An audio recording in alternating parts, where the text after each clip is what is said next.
Thank you very much indeed. The name's Ewan Grant. I'm the former UK Customs Intelligence for international organised crime, and I subsequently worked in Yemen 2008 and 9, and certainly I'm highly sympathetic to the views all the panel have expressed about the need to converge the law enforcement security with the humanitarian. That was the biggest, I think, gap I saw across the board there. My question is there any indication of any UN or other international pressure or negotiations with the GCC coalition to try and find out ways of perhaps step-by-step improvement on the logistical position for aid and so on? Particularly perhaps the comment about fuel, maybe getting fuel through and then followed, hopefully, that will spin over into food and so on. Is the UN or other organizations perhaps pulling their weight, or is the geopolitical influence of the GCC preventing that, and maybe perhaps Western reluctance to see P5 members, China and Russia, re-establishing a presence in Yemen, particularly Aden? I'd welcome the panel's views. Thanks. Okay. Yes.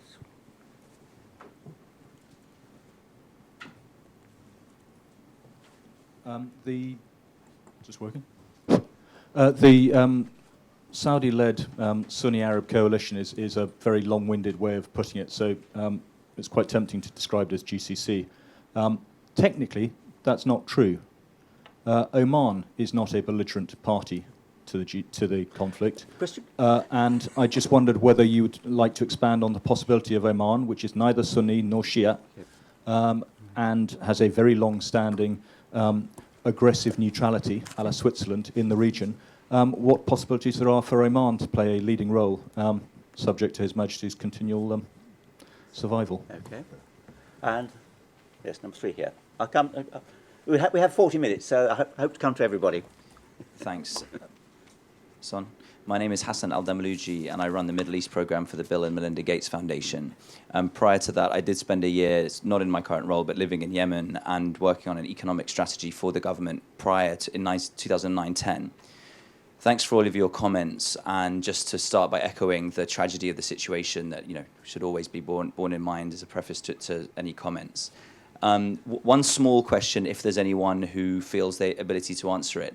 Talking about the needs to import food traditionally for Yemen, I wonder whether there's any evidence of areas of land that are blockaded having qat production turned towards food. It certainly would seem like a logical thing and would be an interesting thing, but my guess is that you don't have any data on that, but that'd be interesting.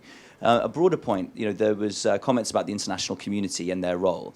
And I'll come to a question, but first just to say, I think we need to separate humanitarian from development, because the humanitarian is basically, someone's starving, let's get them food. That doesn't solve anything. It is important, and I think, if someone's saying, well, there's not been enough of it, it's fine, but actually the solution to a lot of the problems that we're talking about when you want to go beyond counterterrorism is genuine development. Now, that requires a government partner, and it's wrong to say that the international community has been standing aside saying, we only care about terrorism. Actually, and I speak from close experience, there's been a huge amount of money earmarked from countries like Saudi Arabia and others, as well as Britain and others, for development in Yemen. But if there's no one who's going to do anything but pocket it, then it can't be spent, and so it wasn't spent. And so 2009 and 10, and I would echo those who say that actually the crisis goes deep beyond before 2011. It was a crisis situation. It felt like the Titanic, and everyone's unscrewing the light bulbs and pocketing the deck chairs, thinking this is sinking, let's steal what we can. And so that's the situation that led up. Now, if before you couldn't get real development work done, it's not any easier now. So my question is, and this is speaking as a large funder, and we are keen to fund development work in Yemen, but what do we do? And I was speaking to Bill Gates about this on Monday. What day is it today? A couple of days ago, and he told me, look, you know, we would love to do stuff in Yemen. He said the same to the Emir of Kuwait and to Mohammed bin Zayed in the UAE, but we don't know what we can actually do in terms of development, not humanitarian. So if anyone has any ideas, I would genuinely welcome them. Thanks. Fine. Okay. Well, Amat, I mean, maybe if you could perhaps start with a last question and also perhaps respond to the first one. Yes, thank you very much. It's been very, very interesting as well to see to hear the reaction.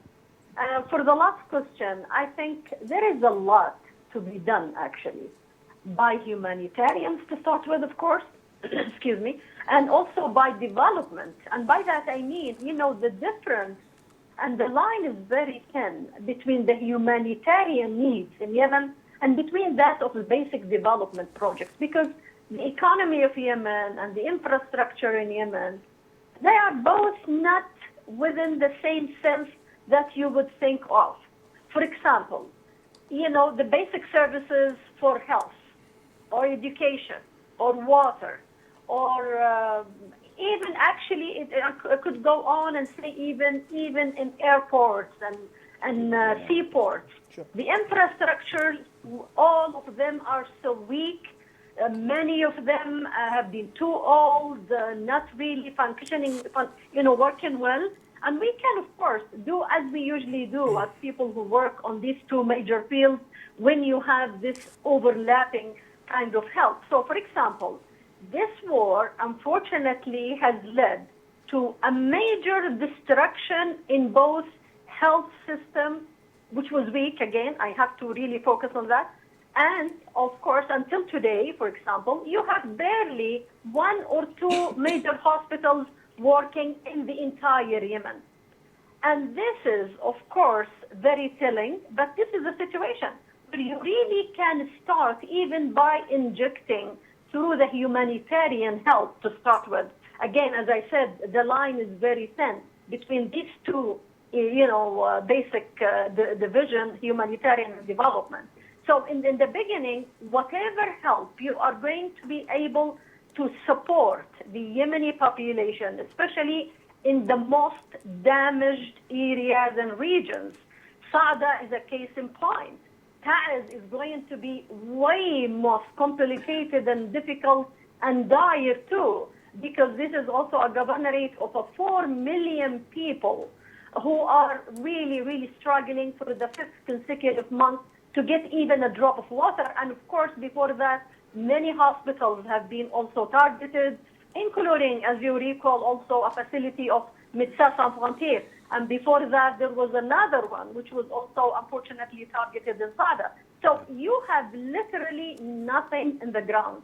And in that sense, I can tell my dear colleague who posed the question, the last question, the possibility and actually the necessity of combining and going on in a big, really rather international humanitarian relief would have to entail to start also building and rebuilding actually all these services. So you shouldn't worry at all about where to start. And of course, I have also again to say that, again, we have on the ground so many Yemeni local NGOs who are working in different parts of the country. And unfortunately, because of the size of this war, they were not able to engage. And it seems like the world time and time again forgets that Yemenis have been building up also their own resilience. And even when the international aid was coming to certain places, still Yemenis are still capable of doing all what they can do. The problem is how to connect to them, how to, pave the way in terms of security and making sure, as I said, it's very vital for the war to stop, for a ceasefire to immediately be stopped and perhaps also to be immediately developed into a permanent ceasefire in order really for the Yemenis to be able to rebuild. So you name it. I mean, you can do everything that you want to do. I am not sure, of course, what type and on which level of the conversation that the UN is having with the GCC countries, in particular the members to the coalition.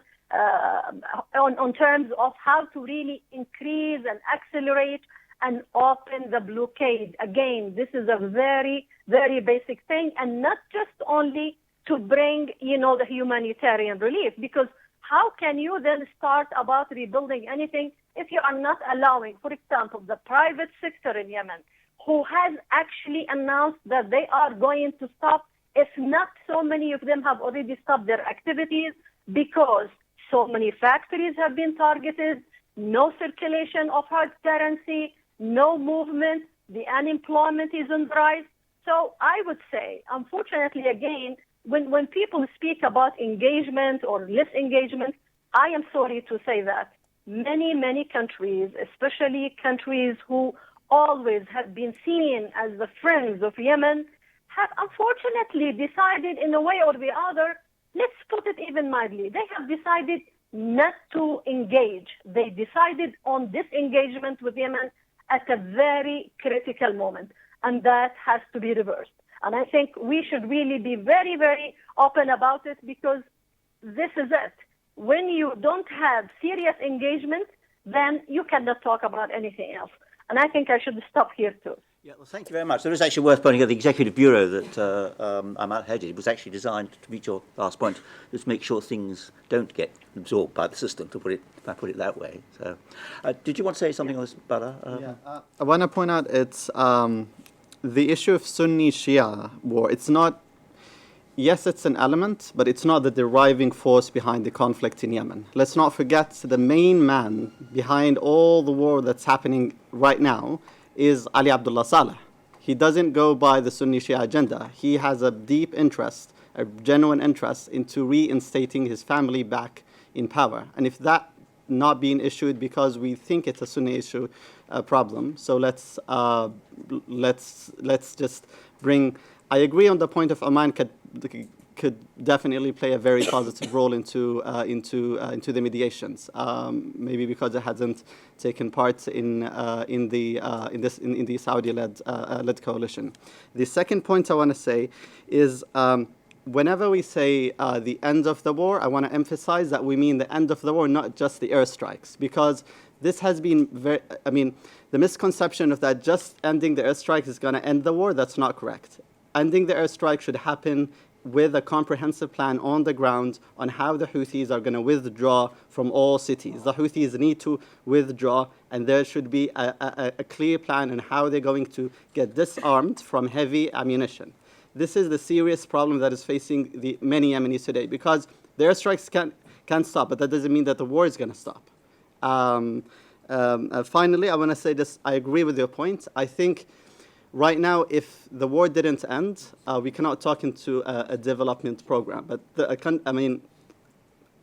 foundation like yours, I think, can pledge into the reconstruction plan. We can say, if this happened, if this ended, we can contribute into a reconstruction plan. We can do this here in Taz. We have a plan like for Aden. We have a plan for the south, for Sana'a, if the war happened. So, if the war ended. So we can say the GCC could contribute into the reconstruction, and a foundation like yours could do something also. That's my. Can you just, Michael, very briefly on Oman, please, the particular role of Oman? Sure. Oman has obviously historically played quite a different role on foreign policy issues than the rest of the other five. And I've written extensively about how the fact that this was not a GCC operation, it was a Saudi-led operation, is actually a bit of a thorn in Saudi's side. Now, both themselves and the Emiratis were a bit frustrated with Oman. They were also frustrated with Egypt. But I think that frustration has died down. I think the realities of the situation have sunk in. And from the Omani point of view, I think they've been very careful to look at this in slightly longer terms of history, to not be seen as the country, the next door neighbor country that invaded Yemen and is responsible for sending it back 20 years in terms of development. And I think that's something that plays very heavily on the Omani conscience. In terms of what they're able to do, obviously, if you go to Muscat right now and you go to any normal hotel that's a sort of 4 or 5 star hotel, you'll see a lot of Houthis there, and you'll see a lot of Western diplomats meeting them. The Saudis do allow overflight rights for Houthi delegations to go to Muscat, and that can be a place for quiet talks between different parties to try and work out development priorities, political priorities. But I would put it to you that it would not be the Omani model to suddenly take the reins of a conflict and lead from the front. That's just not how they seek to play a role in international affairs. Not only that, I'm not sure that the Saudis would be comfortable with somebody else moving the political agenda forward inside the GCC that is not them. They will allow facilitation, they will allow coordination. But ultimately, when it comes to the political discussion, they have to be up at the front. So regardless of whether the Sultan, lives 1 year or 10 years, I don't see that fundamental position changing. Thank you very much. We'll move on to the next one. Yes. And then here. Hi. That's right. Thanks. My name is Sandrine Tiller. I'm from Médecins Sans Frontières. So thanks very much for your comments. And I just wanted to echo a couple of comments that were made by Rania and Shireen as well. I mean, first of all, what we're seeing is really definitely a kind of indiscriminate campaign which is targeting or affecting civilians in all of their walks of life. So we've seen aerial bombardments which are targeting our clinics, but other health facilities. The fuel blockade also affecting health and food availability. And as well, ground fighting, which is also having a really devastating effect in terms of the injuries as well as fear and damage to infrastructure. So it's a really vicious and harmful war on affecting civilians. What I would say actually is that, I really echo this comment that you made, Rania, about the international community. We're really disappointed to see that the UN has basically not committed to being in country, and as a consequence then the rest of the humanitarian community is not really present, and that has fueled a kind of lack of faith in the humanitarian effort, and of course has put more pressure on those of us who are actually still there, as well as the local actors as was highlighted earlier. So I think that's a really important responsibility, and the international community should be putting pressure on the UN to be more present and to travel between areas. The final point I wanted to make, and I would be interested to hear the reflections of the panel on this, is the role of the UK. So someone has mentioned, of course, that the UK has provided, I think it's up to £50 million in aid, but the UK is also providing the Saudi-led coalition with arms and probably, I'm guessing, all kinds of advice and so on. So, I mean, we definitely would see the UK as being a party to the conflict in this side. So, I mean, it would be interesting to hear the reflections on that. Thank you.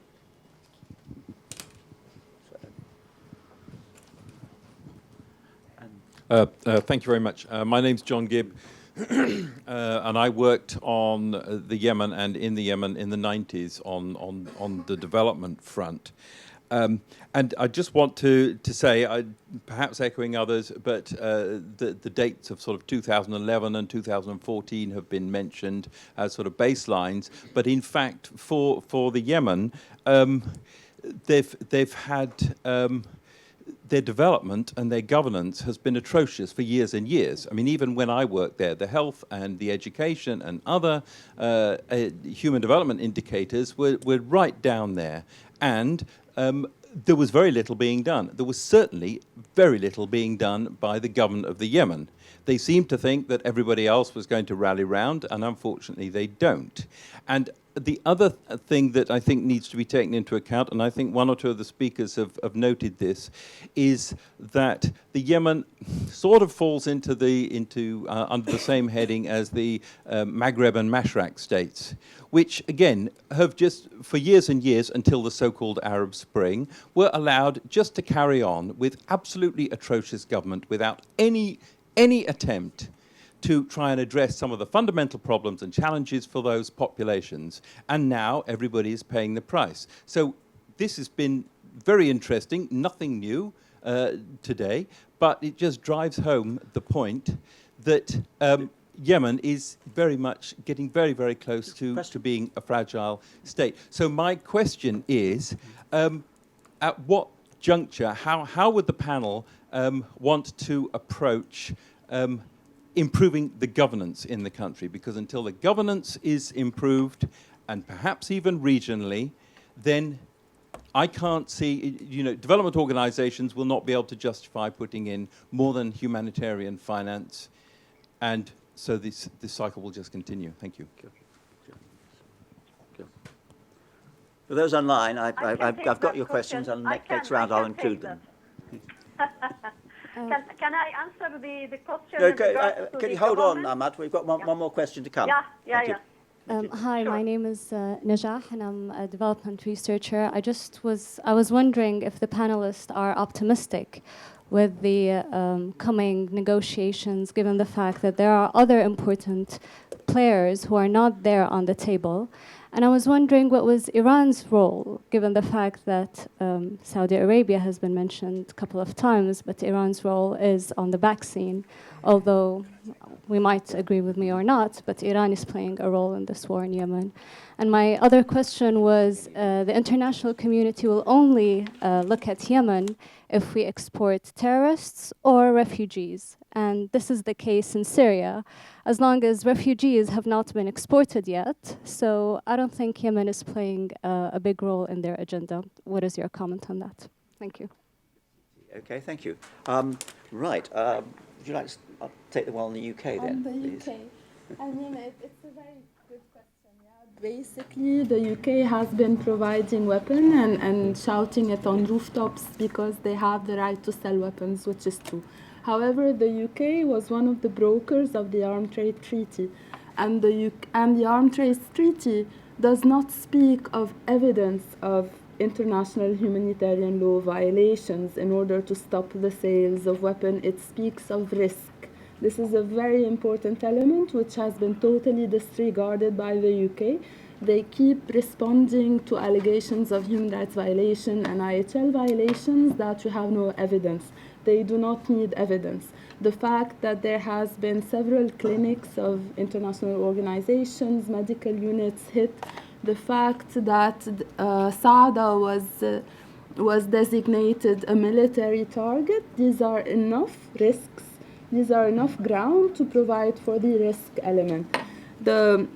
I would go a step further also, and this is not representing Oxfam.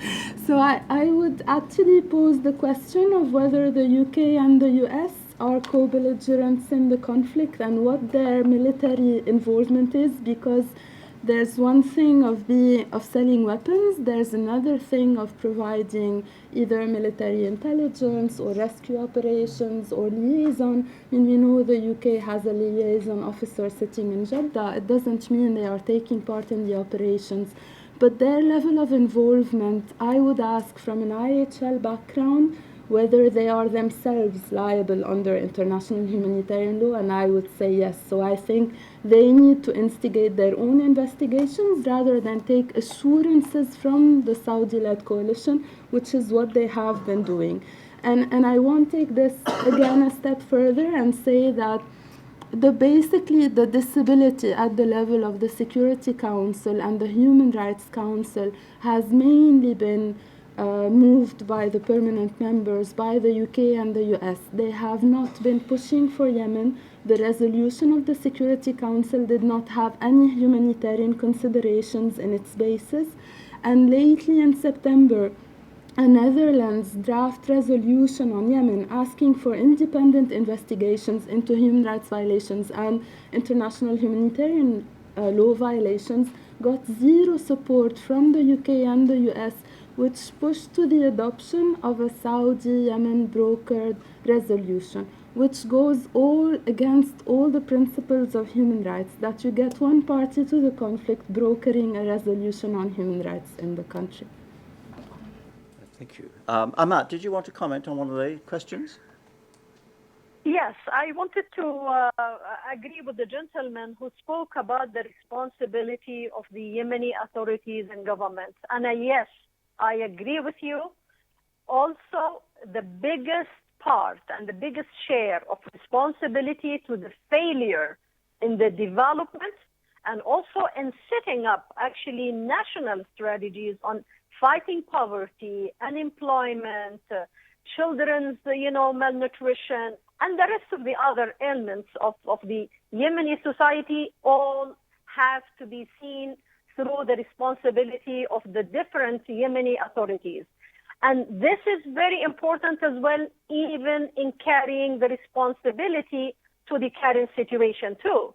Because yes, unfortunately, and again, that's also part of how the international community has always, been supporting, quote unquote, Yemen and the Yemeni government, actually the different governments from long time ago and specifically from the early 90s, whereby they were all the time ready as well to discuss more or less of the international aid, but without really setting the goals of the necessity of the Yemeni government's responsibility on achieving certain important goals, especially at least let's say the MDGs, and now of course, as you know, with the SDGs and the rest of the other elements of the development of the world. So it's very important to speak about that.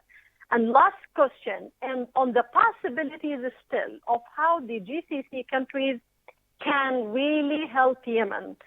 Now, the time has come also when this relation will have to be based as well in so many further obligations, because they have been the immediate and the biggest party to that war.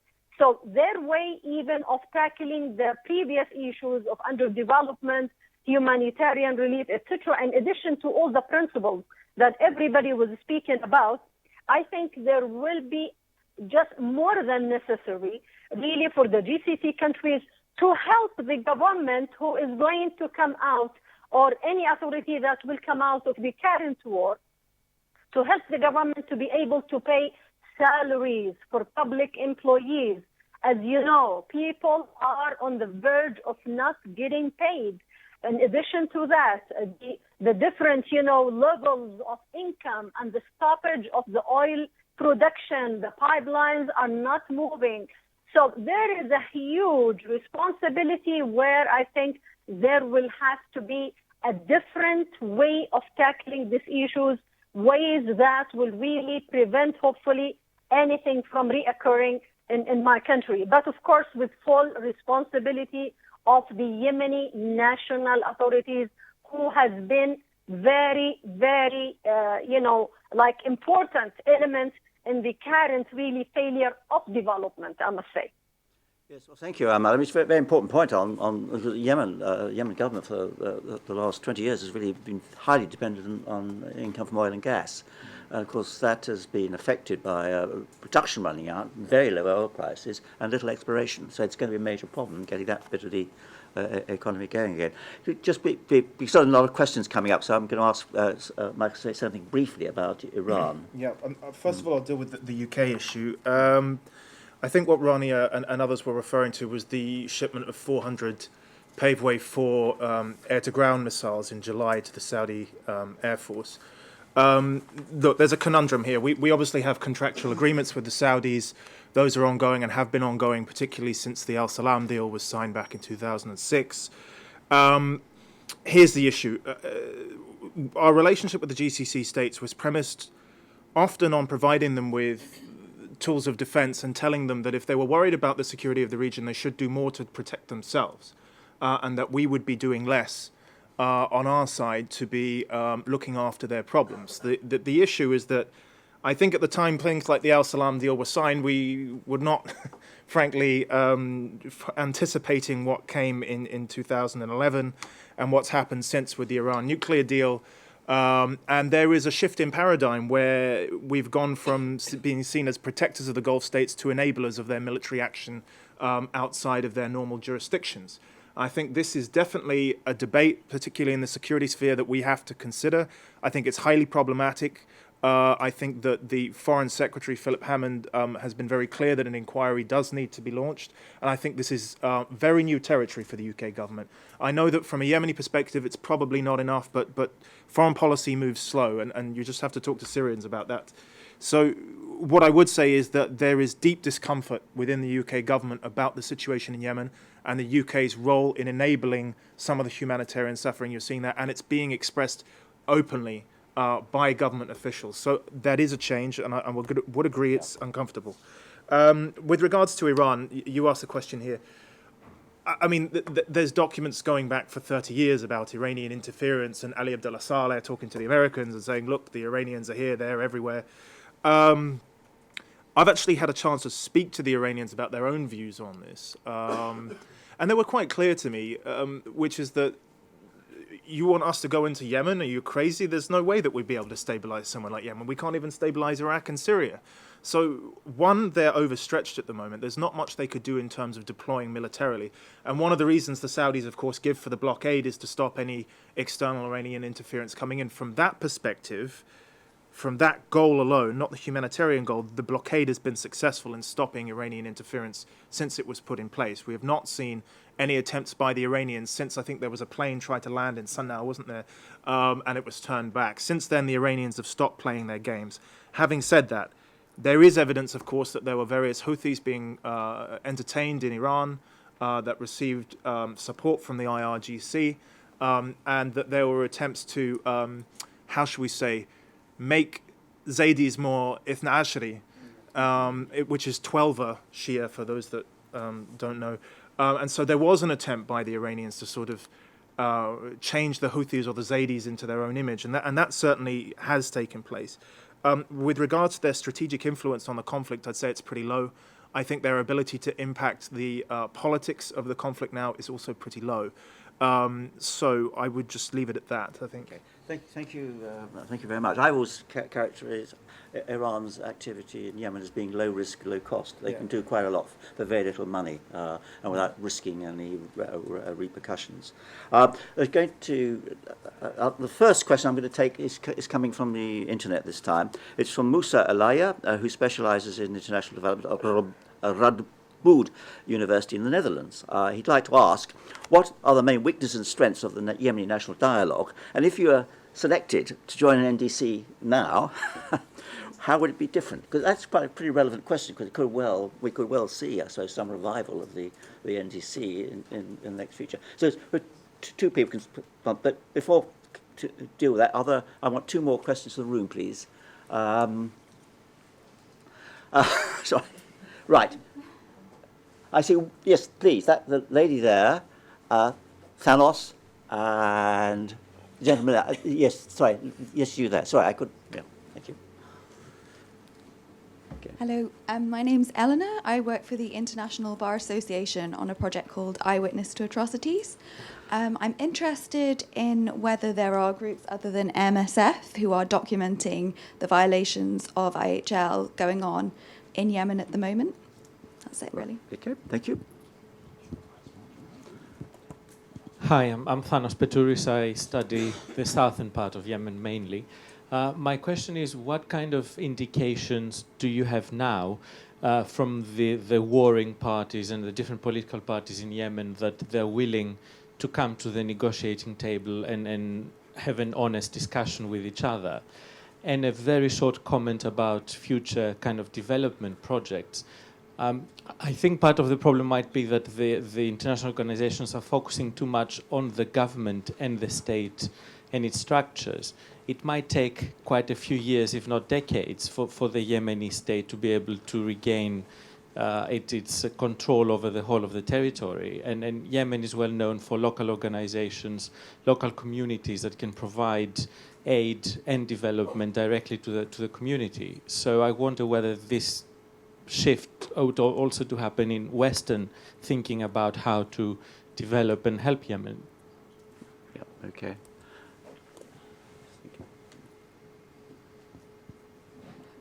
This is a comment. Very brief, please, because we've only got a few minutes left. Thank you. I have just a comment.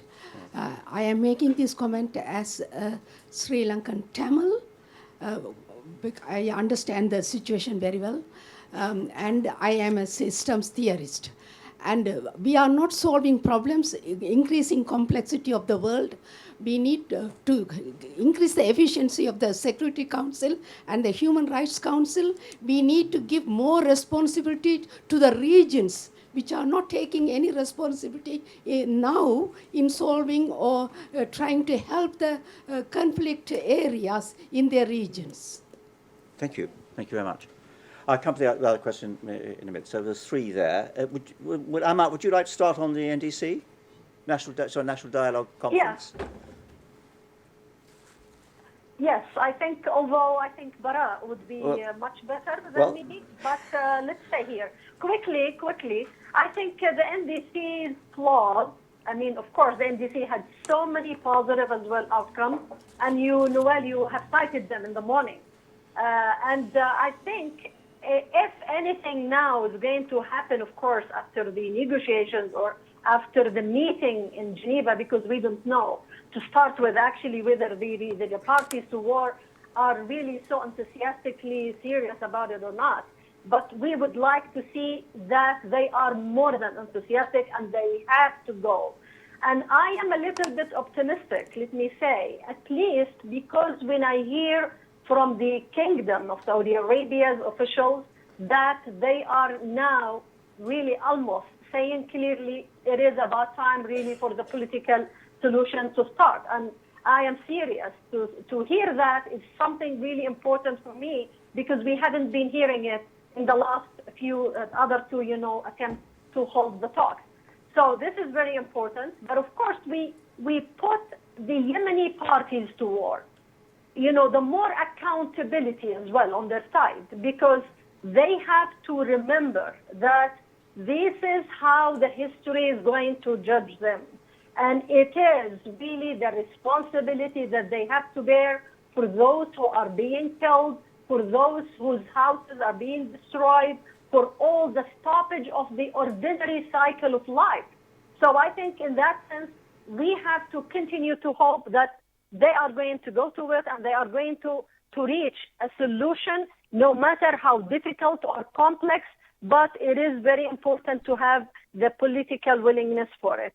And for the different, models and the issues, we have already spoken about it, and it is important to engage the local community partners in the different parts of Yemen, along with the help of the GCC again, and also of the international community, I would say. Thank you. Bara, what would you like to say? I'll comment quickly on the Geneva talks, or the talks in Switzerland. They didn't say it was in Geneva. So I'll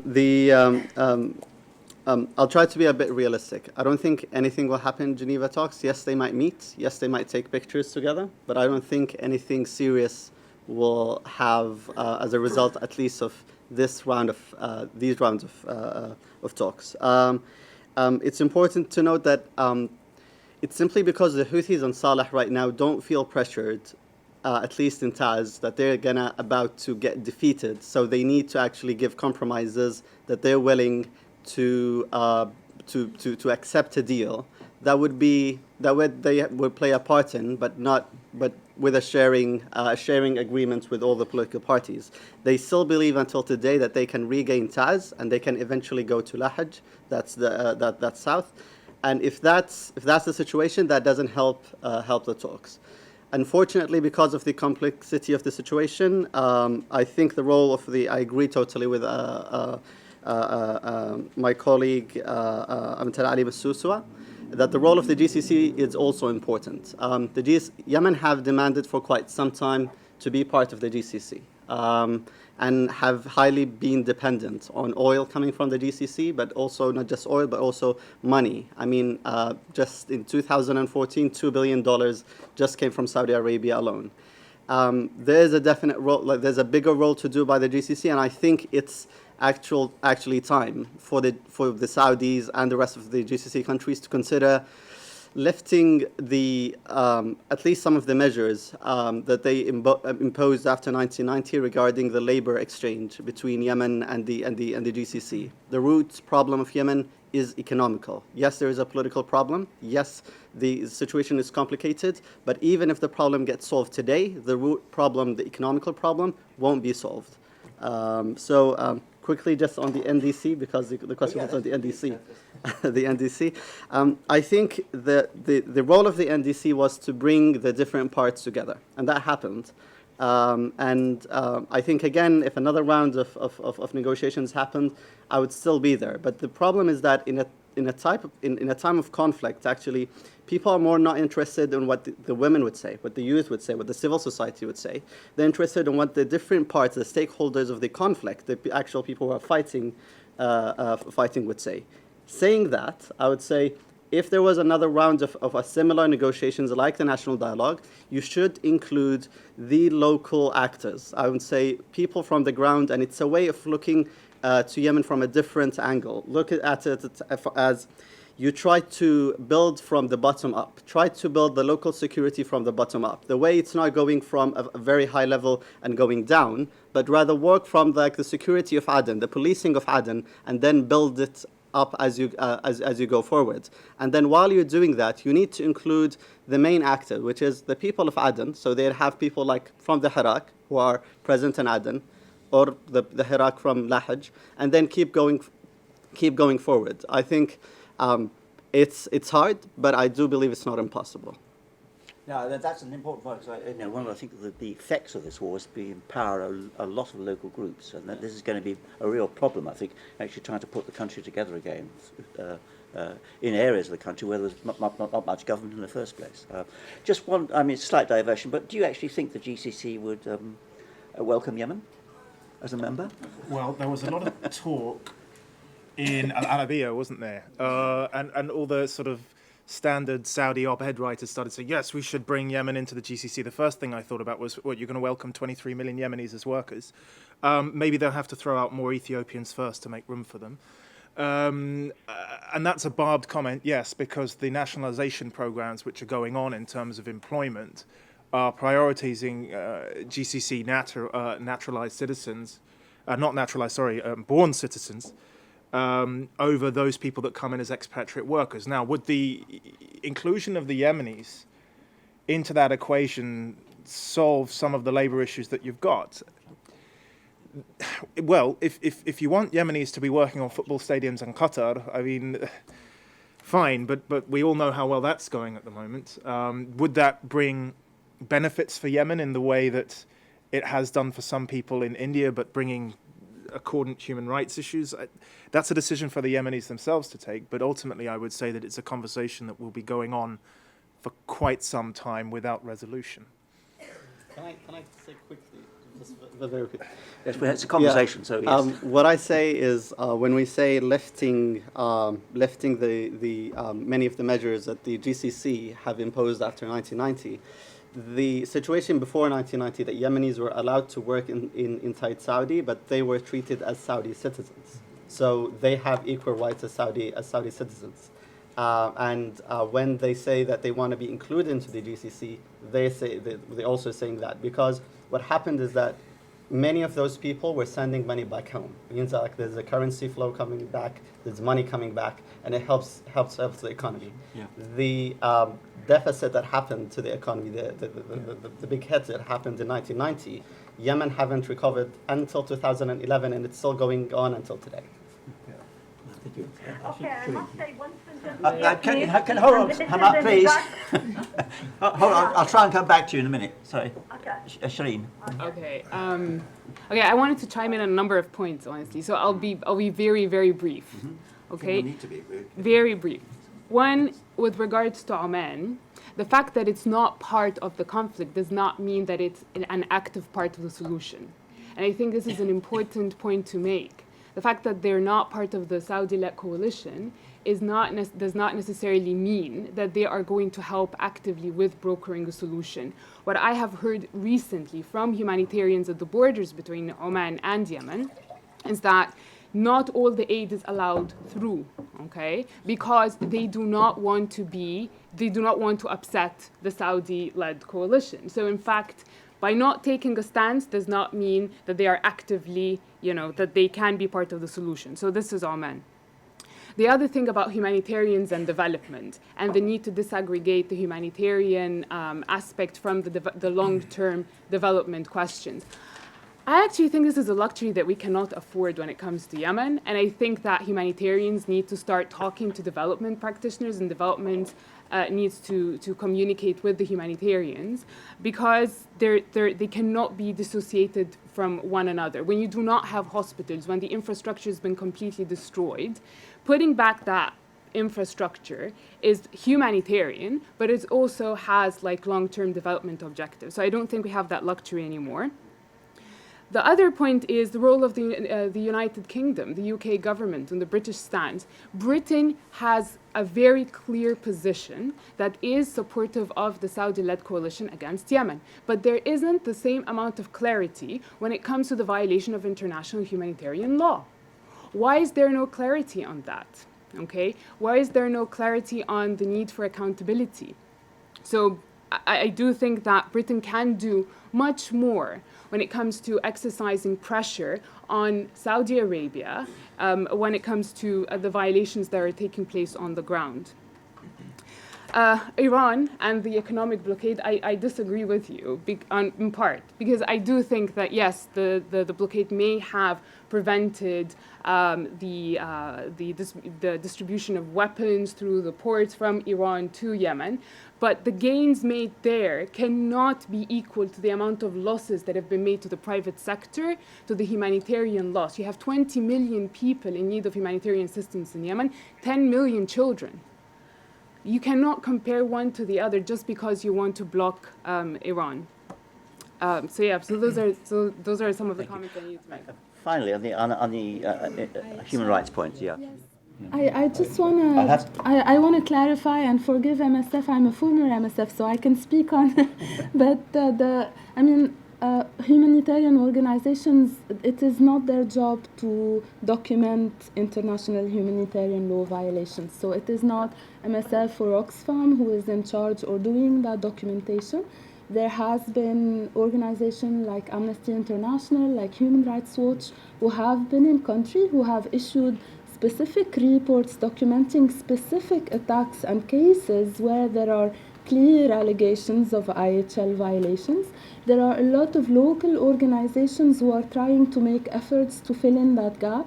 And I want to point back to the UN again, the gap and the responsibility. The Office of the Human Rights Commissioner, the Office of the High Commissioner on Human Rights is not present in Yemen. This is an unforgivable gap because protection and human rights, I would argue, are life-saving.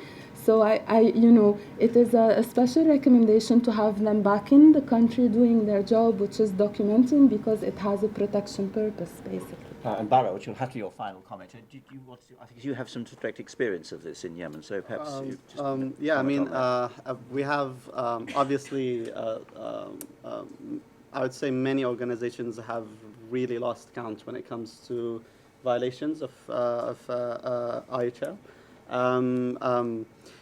The only actual active, there are some local organizations, and I would actually recommend that you look into local organizations that are working in Sana'a, in Taiz and Aden that are reporting from the ground.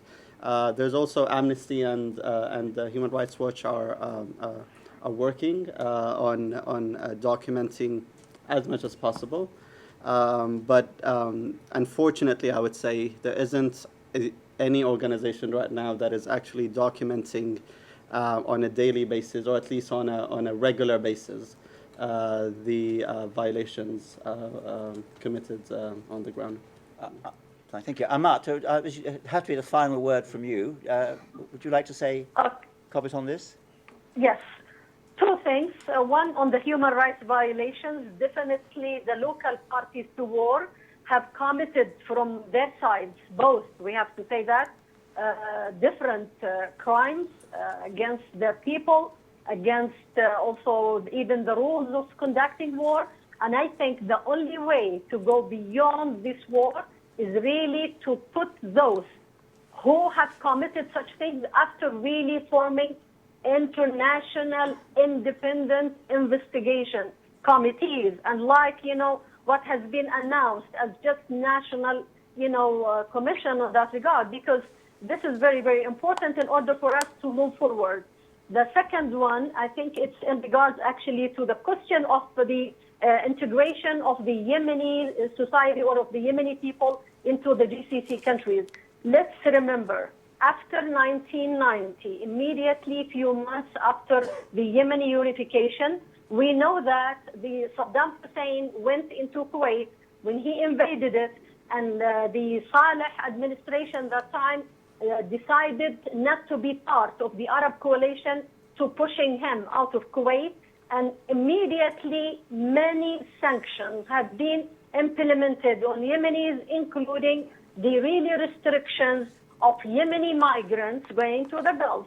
And also beyond that as well, even students could not go anywhere, let alone to going to the West. And this is very important to remember, that the Yemeni population have been actually restricted from their natural human rights, if you will, movement. And this is very important, and I hope after this devastating war that there will be more serious focus on the issue of the freedom as well of the Yemenis to really be treated like ordinary citizens of the world, rather than to be seeing them just, as wanted on the left watch.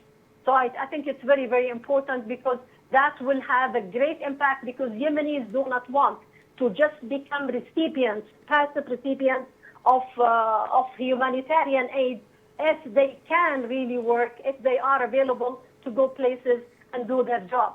I think it's very, very important to look at them as very, very positive as well addition to the Gulf.